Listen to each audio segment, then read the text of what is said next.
మాతృదేవోభవ. కనుము చిత్రమదియే గండ్రించు పులి మీద కరుణ కాలి మీద కాలుమోపే. కనుము చిత్రమదియే గండ్రించు పులి మీద కరుణ కాలి మీద కాలుమోపే.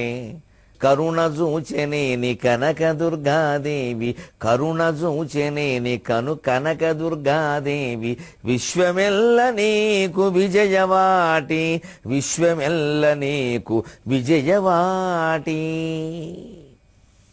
ఏబిఎన్ ఆంధ్రజ్యోతి ప్రేక్షక మహాశయులందరికీ నవజీవన వేదం అనే కార్యక్రమంలో 876వ భాగానికి స్వాగతం పలుకుతున్నాం. పూట పూటకు పెక్కు పోటీ పరీక్షల తలనొప్పి చేమేను తల్లడిల్ల, బంగా బస్తాల బరువున్న పుస్తకాలను మోసి బంగారుమై దీవ కృంగిపోవ, కాపీలు సాగించు కన్న బిడ్డలగంచి కాటుక కన్నుల క్రమ్ముకొనగా, పాండిత్యమేలేని పంతులయ్యల జూచి నెరివేని సవరంపు నీడ నిలువా, టెస్టు పేపర్లు బోటులై టీవీ నిలుప, గైడులే సైడుగా శృతి కలిపి పాడ, తెగిన వీణను వాయించు తెగువ చూపు, ఆధునిక సరస్వతి వ్యధన అరయలేరే, ఆధునిక సరస్వతి వ్యధను అరయలేరే.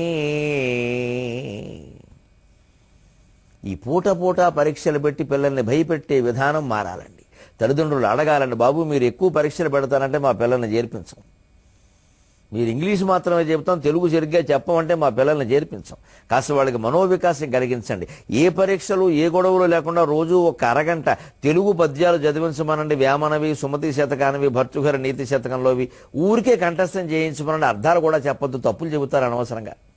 ఒట్టినే భాషాదోషం లేకుండా కంఠస్థం చేయించమని చాలు, వాడు బతుకు వాడు నిర్మాణం చేసుకుంటాడు. తర్వాత కనీసం ఇంగ్లీష్ మీడియం స్కూళ్ళ వాళ్ళు ఆ పని చేసేలాగా తల్లిదండ్రులు ఒత్తిడి చేయండి. అందుకోసం అవసరమైతే నెలకో 100 రూపాయలు ఎక్కువ కట్టండి అమ్మా, పర్వాలేదు, జీవితం బాగుపడుతుంది. ప్రతి ఉపాధ్యాయుడు తెలుగు పద్యాలే చెప్పాలి. ప్రతి ఉపాధ్యాయుడు అవసరం చెప్పగలరు. ఆ మాత్రం తెలుగు రాని వాళ్ళు ఎవరు లేరు అక్కడ, ఎగొట్టక్కర్లేదు. అసలు తెలుగు ఉపాధ్యాయుల కంటే బాగా తెలుగు మాట్లాడగలిగిన వాళ్ళు, తెలుగు పద్యాలు రాసేవాళ్ళు, తెలుగులో సాహిత్యోపన్యాసాలు ఇచ్చేవాళ్ళు ఇతర ఉపాధ్యాయుల్లో చాలామంది ఉన్నారు. నేను చూసి ఆశ్చర్యపోయాను, ఆనందపడ్డాను కూడా. మా వాళ్ళు సిగ్గుపడాల్సినంత మంది ఉన్నారు అక్కడ. ఏం రాకపోవడమే లేదు, నేర్చుకుంటే అన్నీ వస్తాయి. అదొక నిబంధన పెట్టాలి ఖచ్చితంగా. అప్పుడు తెలుగు పట్ల ఇతర ఉపాధ్యాయులకు కూడా గౌరవం పెరుగుతుంది. సాయంత్రం మనం పద్యాలు చెప్పాలని ఆయన కూడా తయారవుతాడు, ఆయనకు ఉపయోగపడతాయి, ఆయన పిల్లలకు చెప్పుకుంటాడు. ఈ వ్యవస్థను మొత్తం మనం ఒక్కసారి మార్చలేమంటే కనీసం ఈ చిన్న మార్పు చేద్దామమ్మా, నవజీవన వేదం అందిస్తున్న సూచనగా. సాయంత్రం 5ంటికో 6ంటికో ఎప్పుడప్పుడు బడి విడిచిపెడతారు కదండి. మేనేజ్మెంట్ కూడా సంసారాలు చేసుకోవాలిగా, ఉపాధ్యాయులు కూడా వెళ్ళాలిగా. అవి విడిచిపెట్టే ముందు ఒక అరగంట పిల్లలకి ఏ ఇంటి పని వద్దు, ఏది వద్దు, ఊరికే అలా పుస్తకాలు సర్దేసుకుని కూర్చుని రామనామస్మరణ చేసినట్టుగా రామ్ రామ్ జయ రామ్ సీతారాం అని భజన చేసినట్టుగా ఓ 10 పద్యాలు నేర్పమనండి. 10 పద్యాలు చాలు, రోజుకు 10. అవే మళ్ళీ అరగంటే 10 రోజులు వరుసగా అలా నేర్పితే రోజుకు 3-4 సార్లు ఆవృత్తులుగా నేర్పడం వల్ల 10 రోజులు నేర్పేసరికి వాడికి 30-40 ఆవృత్తులు అయిపోయి పద్యాలు నోటుకు వచ్చేస్తాయి. వెంటనే కొత్త మళ్ళీ 10 పద్యాలు. ఆ 10 రాగానే ఈ 10 ఒక్కసారి పునశ్చరణ చేయడం, మళ్ళీ ఆ 10 మొదలు పెట్టడం. 3 నెలలు నేర్పేసరికి వెనకబడుతున్న నేర్చుకున్న పద్యాలు ఉంటాయి, బాగా మనసులో దృఢపడతాయి.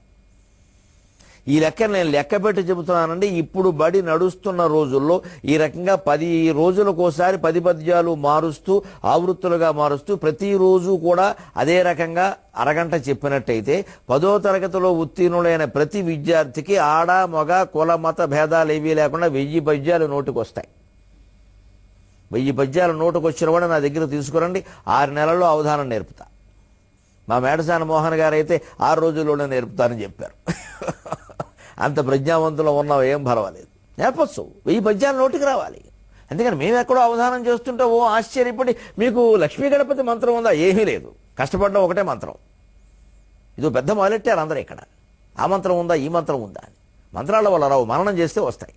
అది చేయడం బద్ధకమే, ఇలా మాట్లాడడం ఇంకా లేదు. మొర్రం చెబుతున్నాం, కష్టపడే విధానం కూడా చెబుతున్నాం. నమ్మడెవడో ఏదో ఉందండి మాకు చెప్పట్లేదండి అని పొద్దున పట్టుపట్టు కట్టుకుని చెంపించుకుని మా ఇంటికి వచ్చాడు ఒకడు 7-8 ఏళ్ల క్రితం. పట్టుపట్టు కట్టుకుని చెంపించుకుని వచ్చాడు ఏకంగా. నేర్పేయాలంటే ఆయనకు ఉపాసన. నా దగ్గర ఏదో ఉంది, ఏముందా నా తలకాయన మా అమ్మ ఫోటో చూపించాను నేను. నమ్మరిదేల మీరు నలినాసను రాణి ఉపాస్య వీనికంచు అమ్మ వచింపబూనెదరక సరివారలు పెద్దవారలు నమ్మరిదేల మీరు నలినాసను రాణి ఉపాస్య వీనికంచు అమ్మ వచింపబూనెదరక సరివారలు పెద్దవారలు కమ్మని పల్కు దేవతనుగాంచడి నిష్ఠజలేదు కమ్మని పల్కు దేవతనుగాంచడి నిష్ఠజలేదు నాకు మా అమ్మ ఉపాస్య దైవమని అందర ముందు వచింతునీయడం నాకు మా అమ్మ ఉపాస్య దైవమని అందర ముందు వచింతునీయడం. మీరు నమ్మరేమిటయ్యా? పట్టుబట్టలు చెంబులు పట్టుకుని నా ఇంటి ముందు నుంచుంటారు. నాకు మా అమ్మ ఉపాస్య దేహం, ఆవిడో వితంతు అయ్యా. ఒక వితంతు అనుగ్రహిస్తే నాకు ఈ విద్యలు వచ్చాయి. మీరు సతంతువుల్నే గౌరవించట్లేదు, వితంతువుల్నే గౌరవిస్తారు. మీరు పోయి మీ తల్లి కాళ్ళ మీద పడి నేర్చుకోండి అని చెప్పాను నేను. తల్లిదండ్రులకు సేవ చేయని వాడు, తల్లిదండ్రులు చెప్పిన మాట విననవాడు, గురువు దగ్గర కూర్చుని కాళ్ళ దగ్గర కూర్చుని పుస్తకాలు చదివి పుస్తకాన్ని సరస్వతి స్వరూపంగా భావించి కరమధ్యే సరస్వతి అని సరస్వతి పుస్తకాన్ని ఇలా పట్టుకుని శ్రద్ధగా చదువుకోని వాడికి చదువు వస్తుందండి ఎన్ని మంత్రాలు చదివితే మాత్రం? అంత తేలికైన విషయం కాదండి అది. ఏవేవో ఎక్కడెక్కడవో మనకి తెలిసి తెలియని కథలన్నీ విని మోజులో పడకూడదండి. అలాగా ఏ విద్యకైనా కష్టపడాలి. అది మీరు 1వ తరగతి నుంచి ప్రారంభించవచ్చు. ఇంగ్లీషు మాట్లాడా లేదా, రైమ్స్ నేర్పారా లేదా అని అడుగుతున్నారు, కానీ తెలుగు పద్యాలు నేర్పారని అడుగుతున్నారా? అడగండి. ఉపాధ్యాయుని ప్రధానోపాధ్యాయులు ఎందుకు నేర్పరు? వాడు విద్య వ్యాపారం కోసం చేసుకున్నా, వ్యాపారం చేసేవాడికి ఏం కావాలి? వస్తువు అమ్ముడవ్వాలి. అమ్ముడవ్వాలంటే కొనుక్కునేవాడికి ఏం కావాలో అది అలా ఉండాలి. కొనుక్కునేవాడు తెలుగు పద్యాలు అడుగుతుంటే ఎందుకు నేర్పడండి వ్యాపారం చేసేవాడు? అప్పుడు తెలుగు ఉపాధ్యాయులకు బాగా డిమాండ్ పెరుగుతుందండి. మంచి జీతాలు ఇస్తారండి. మంచి జీతాలు ఇస్తారంటే అందరూ తెలుగు బాగా నేర్చుకుంటారండి. అన్ని వ్యవస్థ ముడిపడి ఉంది. మొత్తానికి మూలం తల్లిదండ్రుల యొక్క ఆశ, ఆశయం. తల్లిదండ్రులు తెగించాలి. ఎందుకోసం అంటే పిల్లలు ఏమవుతున్నారో గమనించండి. ఎందుకు చేయాలి పని? డబ్బుతో స్థిరపడ్డం కాదమ్మా. ఆర్థికంగా స్థిరపడ్డం అనేది స్థిరపడ్డమే కాదు, ఆనందంగా స్థిరపడ్డమే స్థిరపడ్డం. ఆనందం కూడా శాశ్వతంగా ఉండాలి. నేను సిగరెట్ కాల్చాను ఆనందంగా ఉన్నాను, నేను బెగ్గేసాను ఆనందంగా ఉన్నానని చెప్పకూడదు. అది తాత్కాలికం. నేను శాశ్వతంగా ఆనందంగా ఉంటాను. ఎందుకంటే శుభాశుభాలు సమానంగా తీసుకోవడం, లాభాలాభాలు, జయాపజయాలు అన్నీ సమానంగా తీసుకోవడం శాశ్వత ఆనందానికి దారి చూపిస్తుంది. దానికి గొప్ప అద్వైత జ్ఞానం పొందాలి. అది ఆనందం అంటే. అప్పుడు స్థిరపడతాం జీవితంలో. ఆర్థికంగా స్థిరపడడం ఏమిటండి? ఆర్థికంగా స్థిరపడడం అర్థం లేనమాట. ఎప్పటికీ స్థిరపడడం ఉండదు, ఇంకా కొత్త ఆశలు వస్తూనే ఉంటాయి. ఇది పిల్లలకి చిన్నప్పటి నుంచి అలవాటు చేయాలి. అప్పుడు బస్తాల బరువున్న పుస్తకాలను మోసి బంగారుమై దీవ కృంగిపోవ. ఒక ఇంగ్లీష్ టెక్స్ట్ బుక్క, మళ్ళీ దానికి వర్క్ బుక్క, దానికి నోటు బుక్క, దానికి లోటు బుక్క, టీటు బుక్క, టాటు బుక్క, 6 పుస్తకాల. మళ్ళీ ఇలాగే తెలుగా, ఇలాగే పిఎస్ఆ, ఇలాగే ఎన్ఎస్ఆ, ఇలాగే సోషల్ స్టడీసా, ఇలాగే జనరల్ నాలెడ్జ్. ఎంత చంపేస్తారండి పిల్లల్ని పట్టుకుని? చదివేది ఎల్కేజీ, వీపు మీద 10 kg అన్నట్టే ఉంది పరిస్థితి. అందుకే సరస్వతీదేవి బంగారు మైదీవమ్మ సన్నని నడుము, ఆవిడ ఈ పుస్తకాలను మోసి అన్యాయంగా బరువు కొంగిపోతుంది ఆవిడ. అలాగే ఉంది అమ్మవారి పరిస్థితి. ఇంకా కాపీలు సాగించు కన్న బిడ్డలగంచి కాటు కక్క మొగమెల్ల క్రమ్ము కొనగా. 10వ తరగతి పరీక్షల్లో ఇంతమంది కాపీలు కొట్టడమా? ఉపాధ్యాయులు సహకరించడమా? పేపర్ల ముందే బయటికి వెళ్ళిపోవడమా? ఉపాధ్యాయుల్లో కూడా నీతి లేకపోవడమా? ఎవరిని నమ్ముతారండి? ఇక ప్రభుత్వం వాళ్ళు మాత్రం. అక్కడ చంద్రశేఖరలు ఉంటే సాక్షాత్తు శివుడు స్వయంగా దిగి వచ్చి ఉంటే, చంద్రబాబులో చంద్రశేఖరలో కాదండి, సాక్షాత్తు శివుడిని దిగొచ్చి పరిపాలన చేయమనండి. శ్రీరాముడు వచ్చి పరిపాలన చేయమనండి. ఇవాళ మారిపోతుందా? మనం ఎవరం సహకరించకుండా? రాముడి కాలంలో మాత్రం అన్యాయాలు ఘోరాలు జరగలేదా? వాటికి దగ్గర శిక్ష విధించాడు. ఆయనకి జరగకుండా ఏం చేయలేదే. ప్రభుత్వం ఎంతసేపు జాగ్రత్తలు తీసుకోగలదు? ప్రభుత్వం పాఠాలు చెబుతుందా? పనిచేసేవాళ్ళు ఉండాలి నీతి. నేను ఎందుకు జీతం తీసుకుంటున్నానని లక్షల జీతాలు తీసుకుంటూ కాపీలకు సహకరిస్తారా? ఉపాధ్యాయ వర్గానికి ఎంత అవమానం అండి. గురు బ్రహ్మ గురు విష్ణురు గురు దేవో మహేశ్వర గురు సాక్షాత్ పరం బ్రహ్మ తస్మై శ్రీ గురవే నమః అన్న శ్లోకంలో ఒక అక్షరం మనకి కీర్తించుకోవడానికి మనకు అర్హత ఉందా? ఎటుపోనే ఏం కానీ. ఉపాధ్యాయుల్లోనే బోడు దుర్వ్యసనాలు. పిల్లలు దేని నుంచి నేర్చుకుంటారు? తల్లిదండ్రుల్లో దుర్వ్యసనాలు. పిల్లలు ఎవరి నుంచి ఏం నేర్చుకుంటారు? ఎవరు ఆదర్శంగా ఉండాలి ఈ సమాజానికి?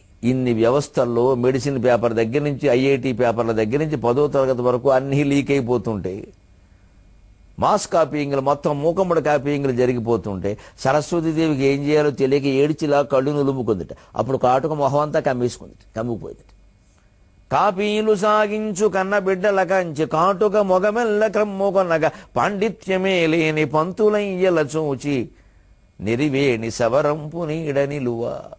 ఇవాళ కొత్తగా ఎంఏలు పిహెచ్డీలు చేసి వస్తున్నటువంటి ఉపాధ్యాయులుగా చేరుతున్న వాళ్ళ దగ్గర పాండిత్యాలు చెబితే గుండెలు పగిలిపోతాయి. నేను చెప్పను, చూశాను చాలా. మేము కళాశాలలో ఉన్నప్పుడు అధ్యాపకులకి ఇంటర్వ్యూ జరిగింది. అది కెమిస్ట్రీ లెక్చర్. నేను అది కాదు, కానీ ఏదో పెద్ద రకం కారణంగా మీరు కూడా ఉండండి అన్నారు. ఒక రసాయన శాస్త్ర అధ్యాపకుడు కోసం ఇంటర్వ్యూ పెట్టాం.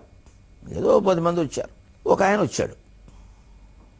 ఆయన అక్కడ ఊరికే ఒక కాగితం ఇచ్చి, మీకు అదే బయోడాటా ఏదో సరిగ్గా ఇవ్వలేదు అని ఒకసారి రాయండి అన్నారు. నాతో పాటు కూర్చొని ఇంకొందరు పెద్ద మనుషులకి ఈయన అసలు ఎలా రాస్తాడో చూద్దాం అనిపించింది, అందుకని రాయమని. ఆయన పేరు రాసి ఎంఎస్సి అని రాశాడు. ఎం తర్వాత చుక్క పెట్టలా, ఎంఎస్సి కలిపేశాడు. ఎస్సి తర్వాత కూడా చుక్క పెట్టలా. బ్రాకెట్లో సిహెచ్సి అని రాశాడు, మూసేశాడు బ్రాకెట్. నాకెందుకో అనుమానం వచ్చింది, ఎం తర్వాత చుక్క పెట్టలేదు. ఎస్సి అనేది సైన్స్ అనడానికి సంక్షిప్త రూపం. సంక్షిప్త రూపం రాసినప్పుడు నువ్వు చుక్క పెట్టి తీరాల్సిందే. ఎం అనడానికి మాస్టర్ అనడానికి సంక్షిప్త రూపం. సంక్షిప్త రూపం రాసామంటే చుక్క పెట్టాలి, ఆ చుక్క ఉద్దేశమే అది.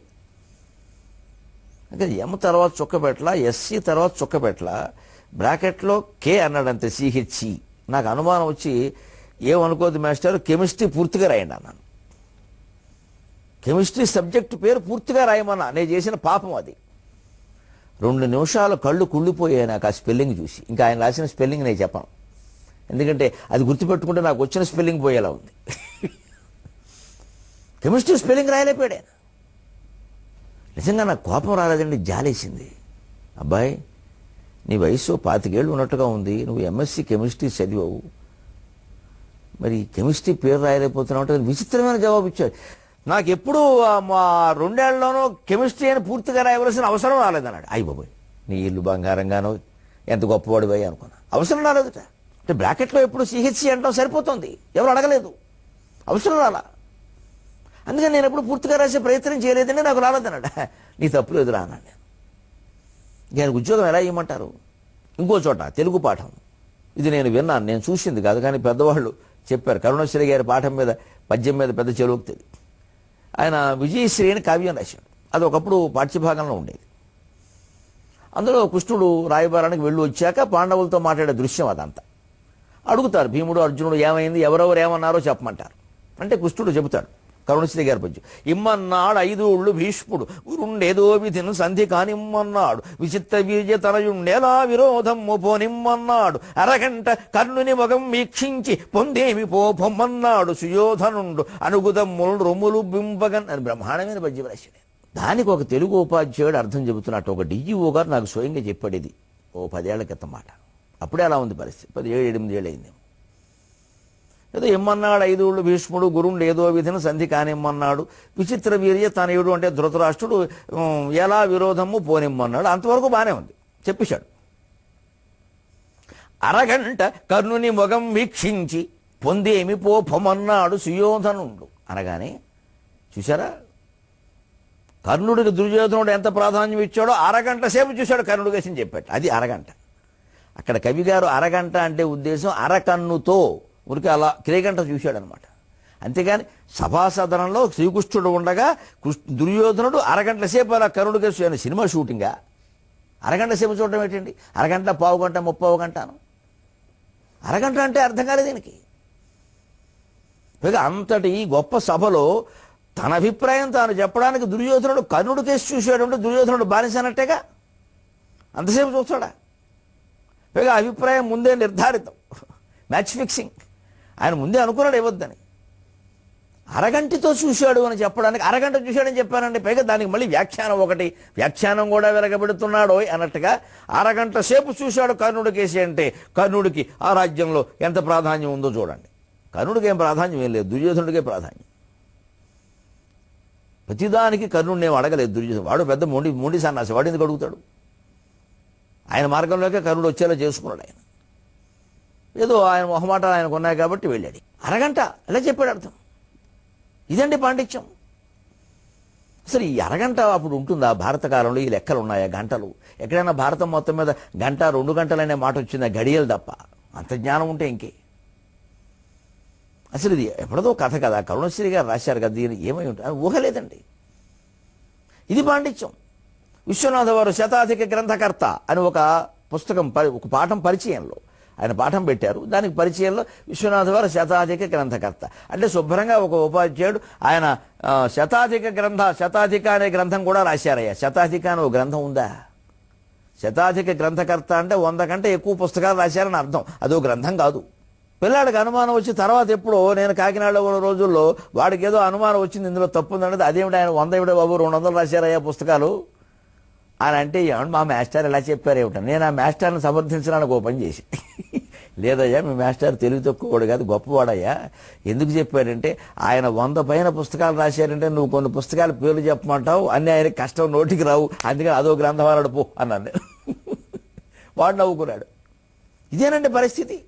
పాండిత్యమే లేని పంతులయ్యల చూచి నెరివేని సవరంపు నీడ నిలువ, టెస్టు పేపర్లు బోటులై టీవీ నిలువ, ఉపనిషత్తులు బోటులయ్యోలగింప, నిండు పేరోలగంబుననున్న రాణి అన్నాడు అక్కడ ప్రబంధాలు. అందుకని ఉపనిషత్తులు ఆవిడికి చెలికెత్తలుగా అక్కడ ఉంటే, ఇక్కడ టెస్ట్ పేపర్లు అండి సరస్వతీదేవికి చెలికెత్తలు. టెస్ట్ పేపర్లు, గైడ్లు, ఆల్ ఇన్ వన్. ఇటువన్నీ ఆవిడకి బోట్లు, చెవి కూలిపోతుంటే, కాలు పడిపోతుంటే, చెయ్యి వాలిపోతుంటే, కింద ఇక్కడోటి బోటు పెడతాను చూడండి, ఏదైనా బొమ్మలు విరిగిపోతుంటే అలాగనమాట. టెస్ట్ పేపర్లు బోటులై టీవీ నిలుప, గైడులే సైడుగా శృతి కలిపి పాడ. మా చదువుల కాలంలో గైడు చదివితే మా మాస్టర్ కొట్టేవారు. నేను బతుకున్నాను లేదా నువ్వు గైడు కొంటే నాకు అవమానం రా అనేవారు మా తెలుగు మాస్టర్. మహానుభావుడు బౌడిపాడి సీతారామయ్య గారు ఏ లోకంలో ఉన్నా, ఏ లోకమేడి బ్రహ్మలోకంలోనే ఉంటాడు. మేము వచ్చే వరకు అంతా అక్కడ ఉండాల్సిందే, మా అమ్మ సహా. సరస్వతి లోకంలో ఉంటారు మా వాళ్ళందరూ. అని అనగానే వాడు చంపేస్తాను రే గైడు కొన్నామంటే అనేవాడు. అంత పరుషం వచ్చిందని గైడు కొనడం మాస్టర్ని అవమానించడం. అది వీళ్ళు కావాలని కొనిపిస్తున్నారు, కమిషన్లు తీసుకుని శుభ్రంగా. కౌరు కూడా చదువుకుంటారా, ఎందుకురా అనవసరంగా, ఇంపార్టెంట్ చదవడం చాలు. ఈ రకంగా తెగిన వీణను వాయిస్తున్న సరస్వతి వ్యధన అరయలేరే అంటున్నాడండి కవి. అందుకే ఇప్పుడు ఇంకా బాగా కోపం ఎక్కువైపోయి ఆ విద్యకి సంబంధించిన అధ్యాయం ముగిస్తూ ఒక్క మాట అంటున్నాడు ఆ కోపంలో. మీ బోతన గారు వర్ణించారు కదా సరస్వతీదేవిని అంటే, అవునవును చాలా బాగా వర్ణించారు అని చెప్పి, ఏది చెప్పు అనగానే పాపం ఆ కవి గారు చెబుతున్నాడు. శారద నీరదెందు ఘన సారపటీర మరాళ మల్లికాహార తుషార భేన రజతాచలకాశ ఫణీశ కుంద మందార సుధాపయోధి శతతామర సామర వాహిని శుభాకారత నొప్పు నిన్ను మదిగానగ ఎన్నడు గల్గు భారతి. శారద నీరద శరత్కాలపు చందమామలాగా, శరణ మేఘంలాగా, ఇందు చంద్రునిలాగా, ఘనసార కర్పూరంలాగా, మరాళ రాజహంసలాగా, మల్లిక మల్లెపువ్వులాగా, హార ముత్యాల హారంలాగా, తుషార మంచు బిందువుల్లాగా అన్నీ తెలిపే, ఫేన నూరుగులాగా, రజతాచల వెండి కొండలాగా, కాశ రెల్లు దుబ్బులలాగా, ఫణీష ఆదిశేషునిలాగా, కుంద మొల్ల మొగ్గలలాగా, మందార పారిజాత పుష్పంలాగా, కల్పవృక్ష పుష్పంలాగా అంత అందంగా వర్ణించినటువంటి సరస్వతీదేవిని ఇప్పుడు సాగర ఘోష కవి ఎంత భయావహంగా వర్ణిస్తున్నాడో చూడండి. బాధ కారణంగా అంత తెల్లగా ఉండే సరస్వతి ఆధునిక విద్యా వ్యవస్థ కారణంగా నల్లబడిపోయిందయ్యా. మామూలు నలుపు కాదయ్యా. ఘోర పిశాచిని తిమిర కోటర కర్దమధారుణి, ఘోర పిశాచిని తిమిర కోటర కర్దమధారుణి, కుహూక్రూర నిశీధిని శమన ఘోటక తక్షక కాక ఘూక సంచార మహాటవి గరళ సాగర కర్కశ కాలపాశ హుంకార కురూపివైన ఘోర పిశాచిని తిమిర కోటర ఘోర పిశాచిని తిమిర కోటర కర్దమధారుణి, కుహూక్రూర నిశీధిని శమన ఘోటక తక్షక కాక ఘూక సంచార మహాటవి గరళ సాగర కర్కశ కాలపాశ హుంకార కురూపివైన నిన్ను చూడగ భీతి జనించు గిరతి, నిన్ను చూడగ భీతి జనించు గిరతి. ఇక వర్ణించలేక ముగిస్తున్నాడండి అధ్యాయాన్ని. విద్య గురించి విద్యా వ్యవస్థలో 40 ఏళ్ళు ఉన్న వ్యక్తిగా ఇంతకంటే ఏం చెప్పాలో నాకు తెలియలా. ఘోర పిశాచిని, ఒక పిశాచంలా తయారైంది ఈ విద్యా వ్యవస్థ. చెబుతున్న వాడికి ఎందుకు పాఠం చెప్పాలో తెలియదు. బడి నడుపుతున్న వాడికి తాను ఎందుకు నడుపుతున్నాడో తనకే తెలియదు. డబ్బులు డబ్బులు డబ్బులు. చెప్పేవాడికి నా జీతం, నా ఇంక్రిమెంట్, నా గొడవ, నా యూనియన్, తల్లిదండ్రులు, ర్యాంకులు ర్యాంకులు ట్యాంకులు, అంతే. చదువు వచ్చిందా లేదా అక్కర్లా. ఇక విద్యార్థులు జల్సా సరదా. వాడి మార్కులు, తల్లిదండ్రుల మార్కులు వాళ్ళకి బారే, ప్రోగ్రెస్ కార్డు వాళ్ళ మొహాన్ని కొట్టు, నువ్వు శుభ్రంగా తిరుగు, స్మార్ట్ ఫోన్ అట్టుకో, చదువుకుంటూ తిరుగు. ఎవరికి చదువు అక్కర్లా. వ్యవస్థలో ఉన్నదే నలుగురు: విద్యార్థులు, ఉపాధ్యాయులు, తల్లిదండ్రులు, యాజమాన్యం. ప్రభుత్వం యాజమాన్యం ఒకటేగా, అది ప్రభుత్వం. విద్యార్థులకు జల్సాలు సరదాలు కావాలి, ఉపాధ్యాయులకు జీతాలు, పదవి ప్రమోషన్లు కావాలి, ఇంక్రిమెంట్లు. అంతకుమించి వారికి చదువు చెబుతున్నావా లేదా అనే బాధ్యత అక్కర్లా, ఉండదు. తల్లిదండ్రులకి వాళ్ళు ఎలా చదివారో, అసలు చదువు వచ్చినా, జ్ఞానం ఉందా, సంస్కారం ఉందా, అక్కడ మార్కులు వస్తే చాలు, ర్యాంకులు వస్తే చాలు, ఆ సర్టిఫికెట్ చూపించుకో, నువ్వు అమెరికా వెళ్ళిపో, లక్షల కోట్లు సంపాదించవు. చివరికి ఇవన్నీ వారి రాజకీయాలకి, వారి పదవులకు ఉపయోగపడతాయి. ప్రజలకు కలిసి వచ్చేది లేదు. ప్రభుత్వానికి ఏదో చేశామా లేదా అంతే. ఎన్ని వేల కోట్లు వృధా అయిపోతున్నాయి. ఈ రాష్ట్రం ఆ రాష్ట్రం రెండూ కూడా చెరొక 25,000 కోట్ల రూపాయలు ఏడాది ఖర్చు పెడుతున్నాయండి విద్యా వ్యవస్థ మీద. ఎంత బూడిదలో పోసిన పన్నీరు అవుతోంది, ఎంతగా పిల్లల కన్నీరు మిగులుతోంది, ఆలోచింతురు కాక. ఇంతకంటే మాట్లాడడానికి మాటలు లేవు. ఘోర పిశాచంలా తయారైంది. తిమిర కోటల ఒక చీకటి గుహ, కర్దమధారుని బురద నేల, కుహూక్రూర నిశీధిని, చిన్నమెత్తు వెలుతురు కూడా సోకిన భయంకరమైన అమావాస్య రాత్రి, శమన ఘోటక యముని వాహనమైన దున్నపోతంత నల్లగా తయారైంది. తక్షక భయంకరమైన 5 తలల తక్షక శిరస్సుల తయారైంది. కాక భయంకరమైన కాకాలు ఘోకాలతో సంచార మహాటవి, కాకాలు ఘోకాలు గుడ్లగూబలు సంచరించే భయంకరమైన అరణ్యంలా తయారైంది. గరళ సాగరం ఒక విషసాగరంలా తయారైంది విద్యా వ్యవస్థ. కర్కశ కాలపాశం భయంకరమైన యమదండంలా తయారైంది. ఎందుకంటే భారతదేశంలో గొప్ప శాస్త్రజ్ఞులు ఉన్నారు, మేధావులు ఉన్నారని ఆనాటి అమెరికా అధ్యక్షుల నుంచి ఈనాటి అమెరికా అధ్యక్షుల వరకు అందరూ చెబుతూనే ఉన్నారు. కానీ కాస్త తెలివైన వాడు ఎవడైనా ఉంటే వాడు అమెరికా వెళ్ళిపోతాడు. ఉన్నవాడు ఉన్నతోద్యోగి స్టేట్స్లో, లేనివాడు గల్ఫ్లో ఉన్న కూలి, బద్ధకస్తులెల్ల భారతాంబిక పాలు ఎట్లు బాగుపడునో ఈ ధరిత్రి. ఉన్న వాళ్ళందరూ శుభ్రంగా వీసాలు కొనుక్కుని టికెట్లు పెట్టుకుని అమెరికా వెళ్ళిపోయి అక్కడే చదువు, అక్కడే ఉద్యోగం, అక్కడే పెళ్లి, అక్కడే పిల్లలు, అక్కడే విడాకులు, అక్కడే మొత్తం, అక్కడే హత్యలు, అక్కడే ఆత్మహత్యలు. చదువు రానివాడు ఉంటాడు, కష్టపడేవాడు ఉంటాడు, శారీరక కష్టం, వాడు గల్ఫ్ వెళ్ళిపోతాడు. ఇక్కడ కూలి కంటే అక్కడ కూలి ఎక్కువ. ఇక్కడ మిగిలేది ఏమంటే చదువు రాక, పని చేయలేక బద్ధకస్తులంతా ఉంటారు. ఇక్కడ గంట ఆలస్యంగా వచ్చేవాడు ముందే సర్దేసేవాడు, గంట ముందే. 1 గంట ఆలస్యంగా వస్తాడు, 1 గంట ముందే సర్దేస్తాడు. ఎందుకు ముందే వెళ్ళిపోతున్నావు అంటే ముందు ఆలస్యంగా వచ్చినా ముందు వెళ్ళిపోవాలన్నది సిద్ధాంతం అంట. అది వారి సిద్ధాంతాలు వాడుకుంటారు. పైగా గంట వచ్చేవాడు గంట అన్నాడు, 10 నిమిషాలు అటు ఇటు అవుతుంది, 10 నిమిషాలు కాదు గంట. పైగా అటు ఇటు అంటాడు, ఎప్పుడు అటే అయింది ఇటు అవ్వలేదు. ఎంత తెలివిగా మాట్లాడతారు తమ అవసరాల కోసం. అంతేగాని మనం జీతం తీసుకుంటున్నాం, బాధ్యత, ఇది సమాజం, మనకు ఒక లెక్క ఉంది అని లేదండి. నిజానికి ఒక 5-6 ఏళ్ల క్రితమే రిటైర్ అయిపోయిన వాళ్ళు ఉన్నారే ప్రభుత్వోద్యోగులుగాను, ఉపాధ్యాయులుగాను, వారికి పాదాలకు అభిషేకం చేయాలండి. నిజంగా వాళ్ళు చాలా బాగా పనిచేశారు. మొత్తం 90% మంది బాగా పనిచేశారు. వారికి పెన్షన్లు ఇవ్వడానికి ఆలోచించాల్సిన పని లేదండి, ఎక్కువనే ఇవ్వచ్చండి. నిజానికి వాళ్ళు చెప్పిన పాఠాలు, వాళ్ళు చేసిన పనుల ఫలితాలే ఇంకా ఉన్నాయండి. కొంచెం కొత్తగా చేరిన వాళ్ళు చేస్తున్నది ఏం లేదండి అక్కడ. వాళ్ళు నిజంగా ఒక 25 ఏళ్ల క్రితం మనకు వ్యవస్థ చూసి చాలా బాగా పనిచేసేవారు. అందరూ కూడా బాధ్యతగా ఉండేవారు. బడికి వెళ్ళడం అంటే దేవాలయానికి వెళుతున్నట్టే. ఒక అర్చకుడు దేవాలయానికి వెళుతున్నట్టే ఆచార్యుడు విశ్వవిద్యాలయానికి వెళ్ళేవాడండి. అర్చకుడు దేవాలయానికి వెళుతున్నట్టే. అంత బాధ్యతగా ఉండేవారు. మా చేత వందే మాత్రం పాటించినా, జనగణమన పాటించినా మేము అలాగే దైవభక్తితో నిలబడేవాళ్ళం. దేశభక్తి, దైవభక్తి రెండూ ఒకటే. ఇవాళ అసలు ఆ ప్రార్థనలే లేవు. బాధ్యత బాధ్యత బాధ్యత. భారతదేశానికి ఒకే ఒక్క లోటు, పెద్ద లోటు, బాధ్యత లోటు. చేస్తున్న పని పట్ల బాధ్యత లేదు.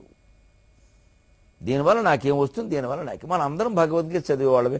భగవద్గీతలో చాలా స్పష్టంగా కర్మణ్యేవాధికారస్తే మా ఫలేషు కదాచారం. పని మీద దృష్టి పెట్టవయ్యా, ఫలితం మీద కంటే ఊరుకోవయా. మేము ఫలితం మీద దృష్టి పెడతాం, పని మీద నువ్వు దృష్టి పెట్టాం, దేవుడు వదిలేసాం. అందుకే ఇక్కడ చదువుకున్న మేధావులు ఎవరన్నా ఉంటే అక్కడికి వెళ్ళిపోతున్నారు. అందుకే కేమంటున్నాడు, అమ్మకు ఉపవాసములు అత్తకు ఆయసములా అన్నాడు. ఒళ్ళు బట్టి అమ్మకు ఉపవాసం, అమ్మకి ఉపవాసం పెడతారా, అత్తగారికి పాయసం పెడతారా? ముందు అమ్మ, తర్వాత కదా అత్తగారు. అమ్మను చూడాలి కదా ముందు. అమ్మ అత్తగారిని ఇద్దరిని సమానం చూస్తే బ్రహ్మాండం అండి, అంతకంటే కావాల్సింది ఏమిటి? కానీ అమ్మకు ఉపవాసం, అత్తకు పాయసాల. భారతదేశానికి ఉపవాసం, అమెరికాకేమో పాయసమా? అసలు ఎందుకు మీ దేశం అంటే ప్రపంచం అంతా గౌరవిస్తుందో తెలుసా? 2 కారణాలు ఉన్నాయి ప్రధానంగా. ప్రపంచం అంతా భారతదేశాన్ని అప్పటికే కాదు ఇప్పటికి కూడా గౌరవించడానికి. ఆ 2 కారణాలు ఏమిటో, వాటిని అలా నిలబెట్టుకోవాలో, పోషించుకోవాలో 23:30 గంటల్లో తెలుసుకుందాం. అంతవరకు తెలుగులో మాట్లాడదాం.